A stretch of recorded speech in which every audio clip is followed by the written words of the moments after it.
I understand.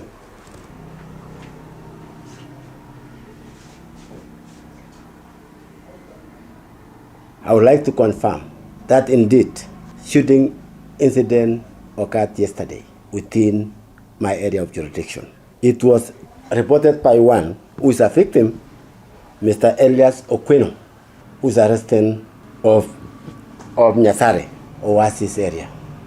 While he was heading home to his place of residence, after doing he took a motorbike that was around 20:00 hours. About 200 meters to his place of residence, he had a gunshot. The rider sped off, and the gentleman said he had 3 shots were fired, and he felt a sharp pain on his upper part, back of the upper part of this body. The suspected gangsters escaped to a unknown direction, and there was nothing which was stolen from this gentleman. The victim was not found at the site. It had already been taken by a Good Samaritan to the hospital. That is the life care.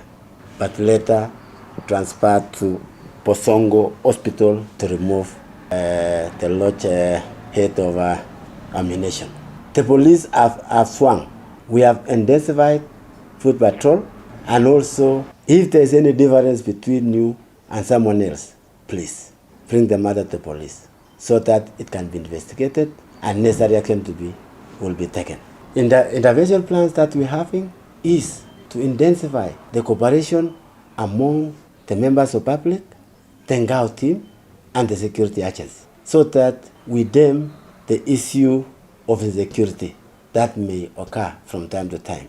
And I urge the members of public also, especially the business community within the town, they should install CCTV cameras in their premises. I urge also the local government, if they can intensify again and install the same within the major highways, so that we used to monitor the same, and we are going to contain. We are on top of the issues of the security. Please, I urge you, the issue that is referred as Masengwenyes, please, please, please.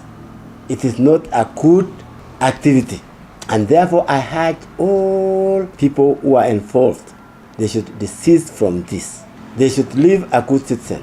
We have enough security to provide the members of public their safety. We cannot have a development where we have goons. Those illegal firearm holders, they should surrender with immediate effect to the authority. Those illegal guns, it is dangerous to the safety of the society, and therefore we will come for you.